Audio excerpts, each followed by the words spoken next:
आज हम लोग इफेक्ट ऑफ डाइल्यूशन पढ़ेंगे कि मोलार और इक्विवेलेंट कंडक्टिविटी को मतलब डाइल्यूशन करने पर मतलब किसी भी सॉल्यूशन के अंदर अगर अपन के पास उसका डाइल्यूशन किया जाए तो मोलार कंडक्टिविटी इंक्रीज होती है, डिक्रीज होती है, या फिर कंडक्टिविटी डाइल्यूशन करने पर इंक्रीज होती है, डिक्रीज होती है। इन सारी चीज़ों के बारे में डिस्कशन करेंगे। फॉर एग्जाम्पल जैसे अपन के पास बोलो हम लोग किसके बारे में बात करेंगे, बोलो अपन के पास क्या इफेक्ट ऑफ डाइल्यूशन। किस किस पर इफेक्ट होगा डाइल्यूशन का? एक तो किस पर, कप्पा पर, एक मोलार कंडक्टिविटी पर और एक इक्विवेलेंट कंडक्टिविटी पर। इन तीनों पर बोलो अपन के पास क्या डाइल्यूशन का क्या देखना है, बोलो अपन के पास क्या इफेक्ट देखना है कि इन पर डाइल्यूशन का जो इफेक्ट आएगा वो क्या आएगा। फॉर एग्जाम्पल सबसे पहले आप लोगों को पता है कि कल भी बोलो अपन ने पढ़ा था ये 20 सेंटीमीटर क्यूब की कंडक्टिविटी है, ये 1 सेंटीमीटर क्यूब की कंडक्टिविटी होती है, ये दोनों 20 सेंटीमीटर क्यूब की होती है। बस इसमें 1 मोल डालना पड़ता है और यहाँ पर 1 ग्राम इक्विवेलेंट डालना पड़ता है। ये तो कल वाला छोटा मोटा रिकॉल करवा दिया। आप लोगों को घर पे अच्छे से रिवाइज भी करना है, एक तो आप लोग बैठे हुए रहें। हाँ, अब जैसे बोलो हम लोग किसके बारे में बात कर रहे हैं, बोलो अपन के पास क्या सबसे पहले हम लोग इफेक्ट ऑफ डाइल्यूशन देखें। जैसे डाइल्यूशन टर्म आए ना, तो डाइल्यूशन का मतलब क्या होता है कि जैसे अपन ने क्या कर दिया कि कोई भी एक कंटेनर ले लिया, उस कंटेनर में हम लोग क्या करेंगे, बोलो अपन के पास पानी मिलाएंगे। पानी मिलाने पर क्या होता है, उसमें वॉल्यूम क्या होता है, बोलो बढ़ता है। तो वॉल्यूम वी जो रहता है ना, वी वॉल्यूम, उस वी वॉल्यूम को ही हम लोग क्या बोलते हैं, बोलो अपन के पास क्या डाइल्यूशन बोलते हैं। वी वॉल्यूम को ही क्या बोला जाता है, डाइल्यूशन। वॉल्यूम बढ़ाना मतलब पानी मिला दिया मतलब डाइल्यूशन कर दिया, है ना, ऐसे। तो अभी हम लोग देखेंगे कि जैसे बोलो अपन के पास जैसे ये कंटेनर है, इस कंटेनर में बोलो अपन के पास क्या भरा पड़ा है, मान लो ये एक सॉल्यूशन भरा पड़ा है। सॉल्यूशन में बोलो अपन के पास बहुत सारे ए प्लस बी माइनस आयन, ए प्लस और यहाँ पर क्या बोलो बी माइनस आयन, यहाँ पर ए प्लस और यहाँ पर बी माइनस, यहाँ पर ए प्लस और यहाँ पर बी माइनस, यहाँ भी ए प्लस, यहाँ पर बी माइनस, यहाँ पर ए प्लस और यहाँ पर क्या बोलो बी माइनस आयंस। क्या है बोलो अपन के पास, क्या है बोलो प्रेजेंट है ना। अब जैसे मैंने यूं कहा कि भाई अपन को सबसे पहले ये देखना है कि पानी मिलाएं। जैसे मैं इसके अंदर पानी मिलाऊं तो बोलो अपन के पास स्पेसिफिक कंडक्टिविटी मतलब कप्पा पर क्या असर पड़ेगा। कप्पा कितने की होती है कंडक्टिविटी, 20 सेंटीमीटर क्यूब की कंडक्टिविटी होती है। तो फॉर एग्जांपल मैंने 1 सेंटीमीटर क्यूब की कंडक्टिविटी को क्या बोलते हैं, कप्पा। तो इस पूरे सॉल्यूशन में मैंने ये अज्यूम कर लिया कि छोटा सा पोर्शन किसको डिनोट करता है, 1 सेंटीमीटर क्यूब को क्या करता है, डिनोट करता है। ये 1 सेंटीमीटर क्यूब को क्या करता है, बोलो अपन के पास डिनोट करता है। तो ये 1 सेंटीमीटर क्यूब को डिनोट करेगा। अब बताओ हम लोग ये देखेंगे कि पानी मिलाने पर ये 1 सेंटीमीटर क्यूब में 1 सेंटीमीटर क्यूब वॉल्यूम में आयन बढ़ते हैं या फिर घटते हैं। तो छोटी सी बात आप सब लोग देखें कि यहां पर बोलो मैंने पानी मिलाया, बताओ पानी गया तो बताओ ये पानी जाएगा तो यहां पर आएगा। जैसे भाई अपन के पास पानी होता है, पानी में क्या रहता है, जैसे अपन के पास मान लो आधा गिलास पानी भरा हुआ है और उसके अंदर मैंने शुगर पार्टिकल डाल दिए, तो आधे गिलास पानी में बोलो 2 ये शुगर के पार्टिकल्स हैं। अब मैं उसको पीऊंगा तो मीठा लगेगा, मगर आधे गिलास के बाद में आधा गिलास और पानी में डाल दूं तो अब वो पानी फीका लगेगा। क्यों? क्योंकि उन दोनों शुगर पार्टिकल्स के बीच में डिस्टेंस बढ़ गई है, वहां पे पानी ज्यादा आ चुका है। सेम केस यहां पर भी होगा। जैसे मैं पानी यहां पर डालूंगा तो ये पानी कहां पर आएगा, इन आयंस के कहां आएगा, बोलो बीच में आएगा। जैसे ये पानी यहां पर आएगा, पानी आते ही बताओ इन आयंस के बीच की डिस्टेंस क्या हो जाएगी, बोलो बढ़ जाएगी। इन आयंस के बीच की डिस्टेंस बढ़ेगी, आयंस के बीच की डिस्टेंस बढ़ेगी तो बताओ ये बी माइनस आयन, या अपन यूं सोचे डिस्टेंस बढ़ेगी तो बताओ ये 1 सेंटीमीटर क्यूब एरिया शिफ्ट नहीं होगा। ये आयंस के बीच की डिस्टेंस बढ़ेगी तो 1 सेंटीमीटर क्यूब में ये जो आयन रहेंगे वो ये 4 आयन अपन को अभी नजर आ रहे हैं, जूम करा है बस अपन ने। बताओ बोलो पानी मिलाने पर इनके बीच जो डिस्टेंस है वो बढ़ेगी तो बताओ बोलो अपन के पास क्या 1 सेंटीमीटर क्यूब में नंबर ऑफ आयंस ज्यादा होंगे या फिर कम होंगे। तो पानी मिलाने पर 1 सेंटीमीटर क्यूब में, आप खुद बोलो, सोचो, आप अपने दिमाग से सोचो, 1 सेंटीमीटर क्यूब में नंबर ऑफ आयंस इंक्रीज होंगे या फिर डिक्रीज होंगे। 1 सेंटीमीटर क्यूब में नंबर ऑफ आयंस क्या होंगे, डिक्रीज होंगे।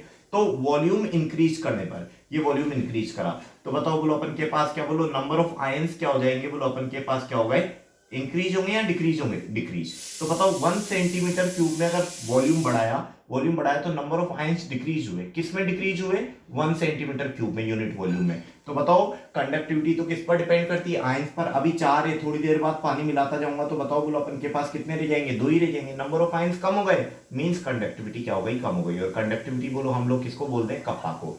तो मतलब वॉल्यूम बढ़ाने पर कंडक्टिविटी क्या हो जाती है, बोलो अपन के पास क्या हो जाती है, डिक्रीज हो जाती है। क्लियर? अब एक छोटी सी बात हम लोग फिर से इसके बारे में, तो बोलो आप लोगों को क्या हो गया, क्लियर हो गया। अब हम लोग लैम्डा एम और लैम्डा इक्यू याद करो। मैंने लैम्डा एम का फॉर्मूला बोलो आप लोगों को बताया था, कप्पा इनटू क्या बताया था, बी। मतलब lambda M is equal to क्या बताया था, बोलो अपन के पास क्या, बोलो कप्पा इंटू वी बताया था। तो lambda M is equal to क्या बोलो अपन के पास, क्या बोलो कप्पा इंटू वी बताया। तो lambda M is equal to kappa into V. Molar conductivity is equal to specific conductivity into क्या हो गया बोलो अपन के पास, क्या हो गया बोलो वॉल्यूम हो गया। तो molar conductivity is equal to specific conductivity multiplied by क्या हो गया बोलो वॉल्यूम हो गया। क्लियर। अब जैसे मैंने यूं कहा कि molar conductivity is equal to specific conductivity multiplied by क्या हो गया बोलो वॉल्यूम हो गया। तो छोटी सी बात आप सुनो, मैंने यूं कहा अगर अपन वॉल्यूम इंक्रीज करें, ये वॉल्यूम इंक्रीज करा तो कंडक्टिविटी कप्पा क्या होता है, डिक्रीज होता है। मगर ये इंक्रीज होता है तो इसको वॉल्यूम बढ़ाने पर कंडक्टिविटी कप्पा क्या होता है, डिक्रीज होता है। मगर दोनों इक्वल क्वांटिटी में नहीं होते। यूं नहीं होगा कि भाई जितना वॉल्यूम बढ़ा है उतनी ही कंडक्टिविटी क्या हुई है, कम हुई है। अगर दोनों होते तो ये दोनों एक दूसरे के इफेक्ट को कैंसिल आउट कर देते और मोलार कंडक्टिविटी में डाइल्यूशन का कोई चेंज ही नहीं होता अगर इक्वल इफेक्ट होता। बट इंक्रीज इन वॉल्यूम ज्यादा होता है और कप्पा कम डिक्रीज होता है। मान लो जैसे अपन के पास एक कंटेनर है, कंटेनर में मैंने 5 लीटर पानी डाल दिया। 5 लीटर पानी तो कितना सारा होता है, और कंडक्टिविटी कप्पा की वैल्यू मान लो 0.7, और 5 लीटर पानी डालने पर वो 0.7 से कितनी हो गई 0.5। तो वैल्यू तो कप्पा की घटी, मगर कितनी घटी 0.2। मगर यहाँ पर वॉल्यूम जो बढ़ा वो कितना बढ़ा बोलो अपन के पास 5 litre. Means increase in volume is more compensated than decrease in kappa. So the product will be, बताओ प्रोडक्ट क्या होगा, प्रोडक्ट क्या हो जाएगा बोलो अपन के पास, क्या हो जाएगा इंक्रीज हो जाएगा। तो ये प्रोडक्ट क्या हो जाएगा इंक्रीज। तो प्रोडक्ट कब इंक्रीज होगा, इन दोनों का प्रोडक्ट क्या हो जाएगा इंक्रीज हो जाएगा। कब इंक्रीज होगा प्रोडक्ट, जब बोलो हम लोग वॉल्यूम बढ़ाएंगे। तो वॉल्यूम बढ़ाने पर अगर अपन से पूछे कि मोलार और डाइल्यूशन करने पर मोलार और इक्विवेलेंट कंडक्टिविटी पर क्या फर्क पड़ता है, तो मोलार और इक्विवेलेंट कंडक्टिविटी पर क्या फर्क पड़ता है हम लोग समझेंगे। मोलार कंडक्टिविटी और इक्विवेलेंट कंडक्टिविटी दोनों के लिए सेम डेफिनेशन होती है, बस वॉल्यूम में नीचे तो क्या आ जाता है, वॉल्यूम की जगह नीचे मोलारिटी होगी, और इक्विवेलेंट कंडक्टिविटी में नीचे क्या आ जाएगी, नॉर्मलिटी आ जाएगी। तो मैंने यूं कहा लैम्डा इज इक्वल टू क्या हो जाएगा कप्पा इंटू क्या बोलो वी। तो यहां पर कप्पा हम यूं बोलेंगे molar conductivity is the product of specific conductivity and volume. On increasing volume kappa decreases, but increase in volume is more as compared to decrease in kappa, so the overall product increases. So on dilution molar and equivalent conductivity increases. अब एक बात बताओ, अपन को पता है concentration is equal to क्या होता है, मोल अपॉन वॉल्यूम। वॉल्यूम बढ़ा है, ये वॉल्यूम क्या हो गया बोलो बढ़ गया। वॉल्यूम बढ़ गया तो बताओ कंसंट्रेशन क्या हो जाएगी, कम। तो वॉल्यूम बढ़ाने पर कंसंट्रेशन क्या हो जाएगी, कम। तो वॉल्यूम बढ़ाया, वॉल्यूम बढ़ाने पर कंसंट्रेशन क्या हो गई बोलो अपन के पास, वॉल्यूम इंक्रीज करने पर कंसंट्रेशन क्या हो गई, कम। तो वॉल्यूम बढ़ाया तो कंसंट्रेशन कम, तो अपन वॉल्यूम बढ़ाया तो कंसंट्रेशन कम। तो आप यूं भी कह सकते हो कि कंसंट्रेशन कम करने पर मोलार कंडक्टिविटी क्या हो जाएगी, बढ़ जाएगी। ये एक रिजल्ट आ गया अपन के पास। जितनी कंसंट्रेशन बोलो हम लोग कम करते जाएंगे उतनी मोलार कंडक्टिविटी क्या होती जाएगी, इंक्रीज होती जाएगी। अब तुम एक बात सोचो, जैसे मार्केट में दो तरह के सेल बोलो हम लोगों के पास अवेलेबल है। एक तो बोलो अपन के पास कौन सा सेल है, एवरेडी का सेल है, और एक निप्पो का सेल है। दोनों ही 5 रुपए के मिलते हैं मार्केट में। एक तो एवरेडी का भी 5 रुपए का मिलता है और निप्पो का भी कितने का मिलता है बोलो 5। दोनों ही 5-5 रुपए के सेल बोलो अपन के पास मार्केट में अवेलेबल है।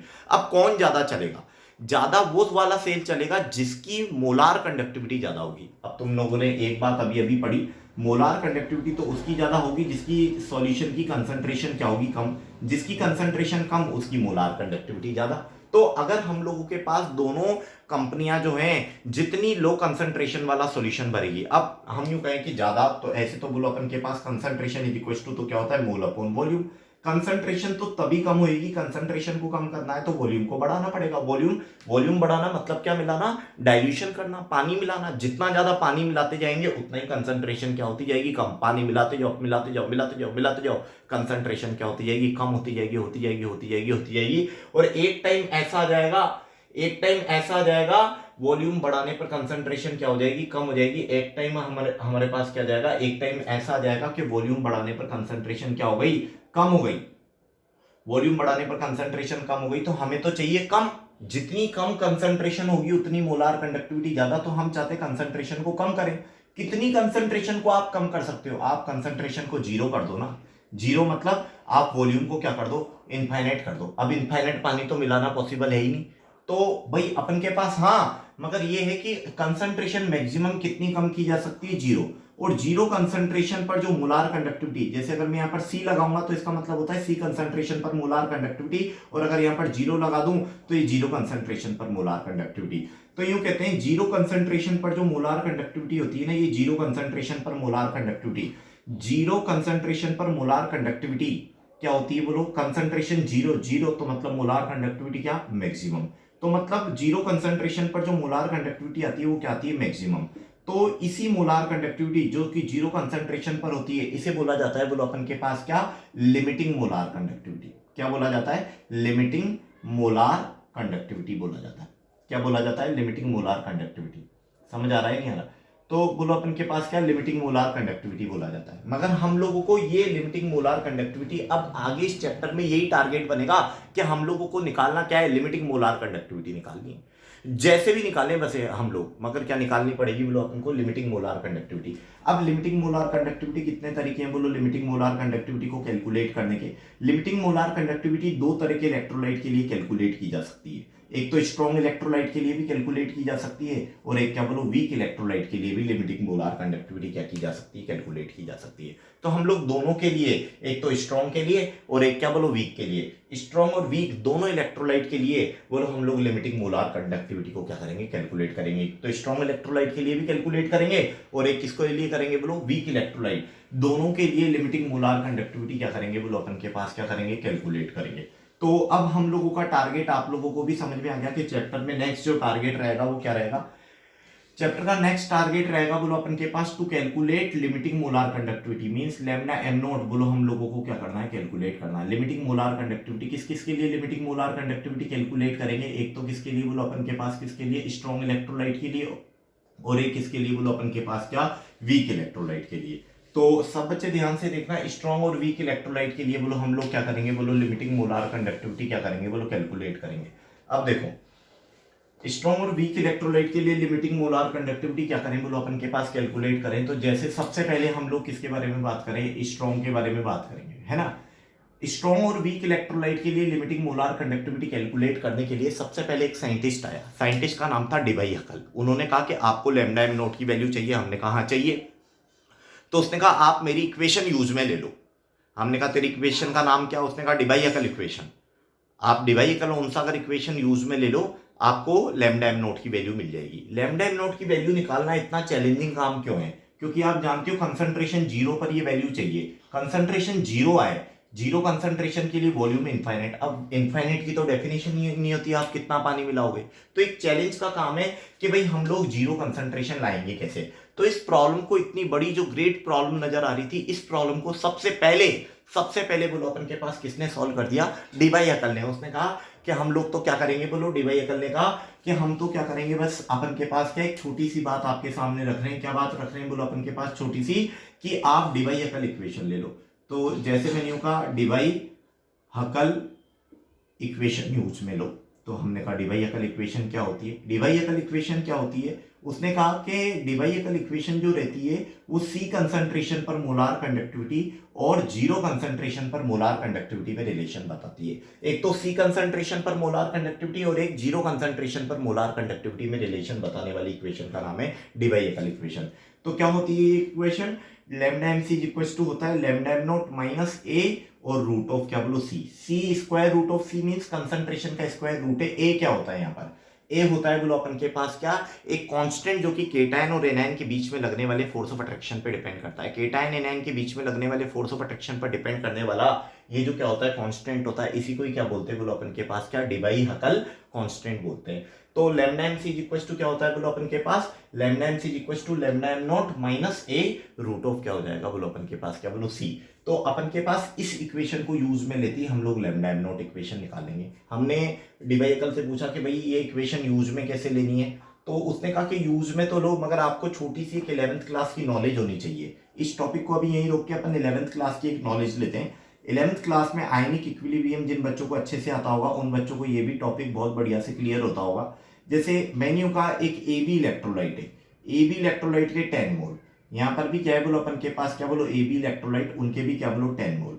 मैंने ये 10 मोल बोलो यहाँ पर डाल दिए और यहाँ पर भी ये 10 मोल डाल दिए, है ना। ये स्ट्रॉन्ग इलेक्ट्रोलाइट है, ये स्ट्रॉन्ग है, और ये कौन सा इलेक्ट्रोलाइट है, वीक है। अब जैसे मैंने कहा स्ट्रॉन्ग इलेक्ट्रोलाइट है, स्ट्रॉन्ग इलेक्ट्रोलाइट डाला तो बताओ कम पानी में डाला, तो बताओ कम पानी में भी स्ट्रॉन्ग इलेक्ट्रोलाइट क्या हो जाएगा बोलो, कंप्लीटली आयनाइज्ड होता है। ज्यादा पानी लूंगा तब भी पूरा ही आयनाइज्ड होगा। तो बताओ बोलो मैंने पानी और मिलाऊंगा तो बताओ इसके आयनाइजेशन पर क्या फर्क पड़ेगा, कुछ भी नहीं पड़ेगा, क्योंकि मैंने क्या कहा, स्ट्रॉन्ग इलेक्ट्रोलाइट तो कम पानी में भी पूरे ही टूट जाते हैं और ज्यादा पानी में भी पूरे ही टूट जाते हैं। कम पानी लोगे तब भी पूरे टूटेंगे और ज्यादा पानी लोगे तब भी क्या होगा, पूरा टूटेगा। मतलब डाइल्यूशन का मतलब वॉल्यूम बढ़ाने का आयनाइजेशन पर, आयंस, नंबर ऑफ आयंस पे कोई फर्क नहीं पड़ता, क्योंकि आयंस बढ़ेंगे तो ही कंडक्टिविटी बढ़ेगी, मगर वॉल्यूम बढ़ाने पर मतलब डाइल्यूशन करने पर आयनाइजेशन में कोई फर्क नहीं पड़ता। याद रखना ये बात, ये 11th क्लास की बात है। मान लो यहाँ पर 10 मोल AB इलेक्ट्रोलाइट के डाले, यहाँ पर 6 और 6 B-, 6 तो टूट गए मगर 4 नहीं टूटे। अब मैं और पानी डालूं, ये मैंने और पानी डाल दिया, पानी डाला, जैसे ही बोलो मैंने पानी डाला, पानी डालते बताओ ये 4 जो थे ये 4 भी टूटेंगे या नहीं टूटेंगे, टूटेंगे। तो ये A और B ये 4 भी क्या होंगे, टूटेंगे। तो पानी मिलाने पर, ये पानी मिला रहे हैं भाई अपन, यहाँ पे पानी मिलाया, तो पानी मिलाने पर ये 4 भी क्या हो जाएंगे, टूटेंगे। मीन्स वॉल्यूम बढ़ाएंगे ना, तो ये जो 4 AB के बीच का बॉन्ड है ना, ये भी क्या होगा, ब्रेक होगा। तो ये 4 AB भी क्या हो जाएंगे, बोलो ब्रेक हो जाएंगे। मतलब वॉल्यूम बढ़ाने पर नंबर ऑफ आयंस जो होंगे वो क्या हो जाएंगे, इंक्रीज हो जाएंगे। तो इसमें याद रखना, पानी मिलाने पर आयन बढ़ते हैं, मगर इसमें चाहे कम पानी हो चाहे ज्यादा पानी हो, मतलब वॉल्यूम और कंसंट्रेशन पर अफेक्टेड नहीं होते नंबर ऑफ आयंस। और इसमें क्या होगा, वॉल्यूम बढ़ाएंगे मतलब कंसंट्रेशन कम करेंगे, तो बताओ नंबर ऑफ आयंस क्या हो जाएंगे, बढ़ जाएंगे। ये आप देख लेना, दोनों में से एक चीज भूल जाओगे, मतलब कोई सी भी, इसमें चाहे कम आयन हो, चाहे मतलब कम पानी हो चाहे ज्यादा पानी हो, मतलब लो कंसंट्रेशन हो चाहे हाई कंसंट्रेशन हो, कंसंट्रेशन चेंज होने पर नंबर ऑफ आयंस में कोई चेंज नहीं आता। इधर इधर क्या होगा, इधर वॉल्यूम बढ़ाएं, वॉल्यूम बढ़ाएं तो बताओ नंबर ऑफ आयंस में क्या आएगा, बोलो अपन के पास क्या आएगा, चेंज आएगा, मतलब इंक्रीज होंगे। कंसंट्रेशन कम करेंगे इसमें तो नंबर ऑफ आयंस बढ़ेंगे, मतलब कंडक्टिविटी बढ़ेगी। ये 11th क्लास की बात है, आप भूल जाओगे, फिर कह रहा हूं इसको ध्यान रखना, ये छोटी छोटी बात, ये 11th वाले टॉपिक के बिना इस वाले टॉपिक में बहुत दिक्कतें आ जाएगी। तो अब जैसे मैंने यूं कहा कि अपन से यूं कहा कि आप तो एक बात बताओ, हम आपकी इक्वेशन यूज में लेंगे, स्ट्रॉन्ग के लिए भी ले लेंगे, वीक के लिए भी ले लेंगे, मगर इस इक्वेशन से लैम्डा एम नॉट की वैल्यू निकलेगी कैसे। हमने कहा कि भाई वही तो बताएगा, जिस साइंटिस्ट की ये चीज है वही तो बताएगा कि भाई कैसे निकलेगी। तो हमने कहा कि भाई बताओ इनसे मतलब कैसे निकलेगी। तो उसने क्या करा, उसने यूं कहा कि आप सबसे पहले ग्राफ खींचो। हमने कहा ठीक है भाई, ग्राफ खींच लेते। ये रहा, ये वाई एक्सिस है ना, कौन सी एक्सिस है, वाई, और ये कौन सी एक्सिस है, एक्स। अब मैंने यूं कहा कि भाई ग्राफ भी खींच लिया, अब क्या करें। तो उसने यूं कहा कि भाई ग्राफ खींच लिया ना आपने, तो हमने कहा कि ग्राफ किस किस में खींचे। तो उसने कहा एक तो वाई में खींचो और एक एक्स में खींचो, मतलब लैम्डा एम सी में खींचो और कंसंट्रेशन में खींचो। तो वाई एक्सिस पर तो मैंने क्या कर दिया, लैम्डा एम सी ले लिया, और एक्स एक्सिस पे क्या ले लिया, रूट सी ले लिया। क्लियर।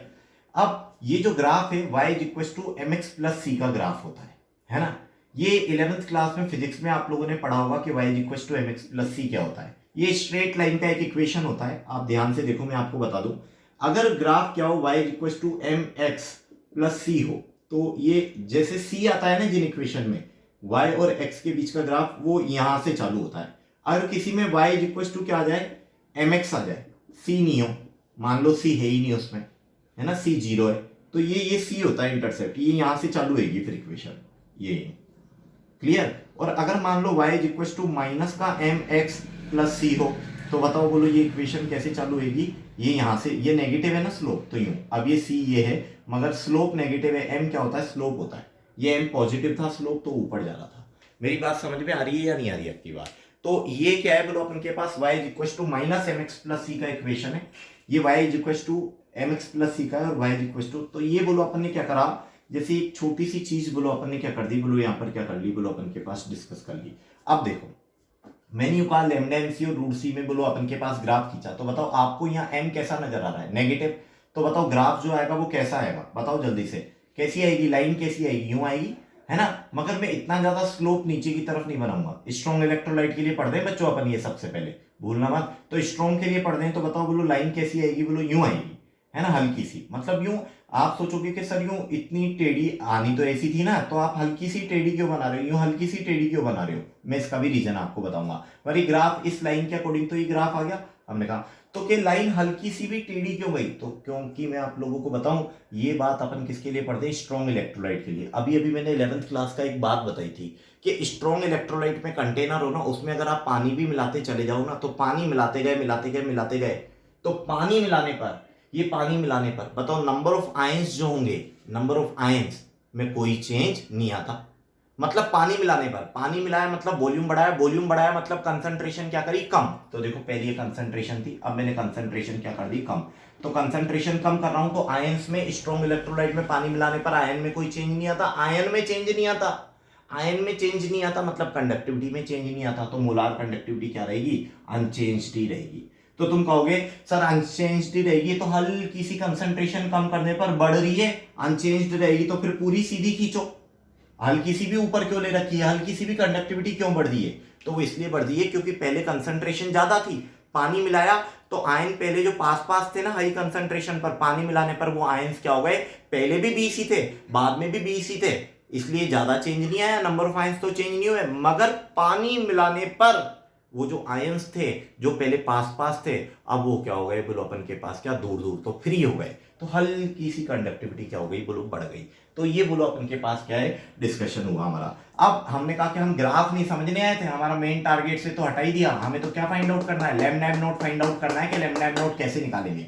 तो हमने कहा ठीक है, molar conductivity eight zero concentration, बताओ यहाँ पर कंसंट्रेशन कौन सी एक्सिस पर है, एक्स एक्सिस पर, कंसंट्रेशन कौन सी एक्सिस पर है, एक्स पर। तो हमें एक्स एक्सिस की वैल्यू कहां पर चाहिए बोलो, वाई पर। तो एक्स एक्सिस की वैल्यू वाई पर चाहिए, तो वाई पर एक्स एक्सिस की वैल्यू वाई पर चाहिए, तो ये वाई पर अपन को एक्स एक्सिस की वैल्यू वाई पर चाहिए। तो हमने कहा एक्स एक्सिस की वैल्यू वाई पर, तो एक्स एक्सिस की वैल्यू चाहिए अपन को, तो भाई कंसंट्रेशन जीरो चाहिए ना, तो कंसंट्रेशन तो है एक्स एक्सिस पर, अब एक्स एक्स एक्सिस पर तो अपन को कंसंट्रेशन की वैल्यू चाहिए जीरो, तो एक्स एक्सिस की वैल्यू जीरो होती है वाई पर, तो मैं क्या कर दूं, इसको एक्स्ट्रा प्लॉटिंग कर दूं बैकवर्ड, तो पीछे की तरफ एक्स्ट्रा प्लॉटिंग कर दी कर दी कर दी कर दी, तो बताओ ये यहां तक आ गए, और मैंने एक्स्ट्रा प्लॉटिंग कर दी तो यहां, और यहां पर क्या हो गया बोलो अपन के पास एकदम यहां पर, तो यहां पर ये एक्स एक्सिस कंसंट्रेशन यहां पर ही तो जीरो होगी, तो यहां पर ये जो वैल्यू होगी ना, ये वैल्यू बोलो अपन के पास क्या देगी, जीरो कंसंट्रेशन की तरह क्या देगी बोलो, रिजल्ट देगी। मींस मोलार कंडक्टिविटी किस पर मिल गई बोलो अपन के पास क्या, मोलार कंडक्टिविटी कहां मिल गई बोलो, जीरो कंसंट्रेशन, तो जीरो कंसंट्रेशन पर मोलार कंडक्टिविटी को बोलो हम लोगों ने स्ट्रॉन्ग इलेक्ट्रोलाइट के लिए कैलकुलेट किया, कैसे कैलकुलेट किया, मोलार कंडक्टिविटी और कंसंट्रेशन के बीच का जो ग्राफ था उसकी एक्स्ट्रा प्लॉटिंग कर दी। तो अगर अपन से लैंग्वेज में पूछे कि how can we calculate the limiting molar conductivity for the strong electrolyte, we can calculate the limiting molar conductivity for the strong electrolyte by extra plotting the curve between lambda mc and root c, extra plotting the curve है ना, जहां पर ये cut करेगा वही value बोलो अपन को lambda M naught की वैल्यू देगी। अब नेक्स्ट टारगेट क्या, यही चीज किसके लिए निकालनी है बोलो, वीक के लिए निकालनी है। तो देखो वीक इलेक्ट्रोलाइट के लिए बोलो हम लोग वापस से यही ग्राफ खींचेंगे है ना, तो देखो बोलो अपन के पास ग्राफ क्या है, lambda M C is equal to क्या हो जाएगा बोलो, lambda M not minus A, और यहाँ पर क्या बोलो रूट सी। तो जैसे वीक इलेक्ट्रोलाइट के लिए बात करें, तो वीक इलेक्ट्रोलाइट के लिए बोलो अपन के पास क्या, ये यहाँ और ये भी कहाँ बोलो यहाँ पर, अब जैसे मैंने कहा लैम्डा एम सी, ये लैम्डा एम सी और यहाँ पर क्या बोलो रूट सी। वीक इलेक्ट्रोलाइट के लिए वही 11th क्लास वाला कंसेप्ट बोलो हम लोगों के काम में आएगा, जैसे मैंने 10 मोल ए बी इलेक्ट्रोलाइट के लिए, अभी मान लो पानी कम है, पानी कम मतलब वॉल्यूम कम मतलब कंसंट्रेशन क्या बोलो ज्यादा, ज्यादा कंसंट्रेशन बताओ कहाँ लो, यहाँ लो कि यहाँ लो, ये ज्यादा कंसंट्रेशन इधर। अब बताओ 10 ए बी डालूंगा तो 10 के 10 टूटेंगे या 6 टूटेंगे, 6 टूटेंगे, मतलब शुरुआत में आयन ज्यादा होंगे या कम होंगे, शुरू में आयन क्या होंगे, कम। तो हाई कंसंट्रेशन पर, ये हाई कंसंट्रेशन पर आयन क्या कम, ये आयन कम, हाई कंसंट्रेशन पर आयन कम। अब मैंने पानी मिलाया वॉल्यूम बढ़ेगा, वॉल्यूम बढ़ेगा तो वॉल्यूम बढ़ेगा तो ये वॉल्यूम बढ़ गया, तो कंसंट्रेशन क्या हो जाएगी कम, ये कंसंट्रेशन कम, तो वॉल्यूम बढ़ाते ही कंसंट्रेशन क्या हो गई कम, तो ये कंसंट्रेशन कम हो रही है भाई, कम हो गई, कम होते होते नंबर ऑफ आयंस भी बढ़ेंगे, नंबर ऑफ आयन बढ़ेंगे तो कंडक्टिविटी भी क्या होगी बोलो बढ़ेगी, मगर ये लाइन इधर नहीं जाएगी, ये क्या हो जाएगी पैरेलल हो जाएगी, क्यों, क्योंकि पैरेलल इसलिए हो जाती है, ये यहाँ पर कट कर लेती तो हम फिक्स कंसंट्रेशन बता देते, मतलब इसका मतलब ये कि अपन ने ये बता दिया इतना पानी मिलाती 10 के 10 टूट जाएंगे, हमें ये पता है कि पानी मिलाने पर आयनाइजेशन बढ़ेगा, मगर कितना पानी मिलाएंगे कि 10 के 10 टूट जाएंगे ये नहीं पता, क्योंकि अपन को तो चाहिए मैक्सिमम, लैम्डा एम नॉट होती है मैक्सिमम मोलार कंडक्टिविटी, और मैक्सिमम तो तभी मिलेगी जब सारे टूटेंगे, तो सारे तो तब टूटेंगे जब अपन ये फिक्स बात बता दे कि सारा कितना पानी डालने पर सारे टूटेंगे, मगर ये बात बता ही नहीं सकते, तो हम यूं कहते हैं, जब नहीं बता सकते तो हम यूं कहेंगे कि ये लाइंस क्या हो जाती है, पैरेलल हो जाती है, और कहां पे जाके मिलती है, इनफाइनाइट पे जाके मिलती है। मींस एक कंक्लूजन आ गया कि स्ट्रॉन्ग के लिए तो डिवाइएकल इक्वेशन से लैम्डा एम नॉट की वैल्यू निकाल ली, मगर वीक के लिए लैम्डा एम नॉट की वैल्यू डिवाइएकल इक्वेशन से नहीं निकाल पाए, because the curve between lambda M C and root c as it almost become parallel to lambda m axis। मतलब ये जो कर्व है ये lambda m axis के क्या हो गया बोलो, पैरेलल हो गया। तो फिर अपन के पास वीक इलेक्ट्रोलाइट जो था, वीक इलेक्ट्रोलाइट के लिए बोलो हम लोग लिमिटिंग मोलार कंडक्टिविटी कैलकुलेट नहीं कर पाए। तो फिर इसको कैसे कैलकुलेट किया जाएगा ये जानेंगे कल।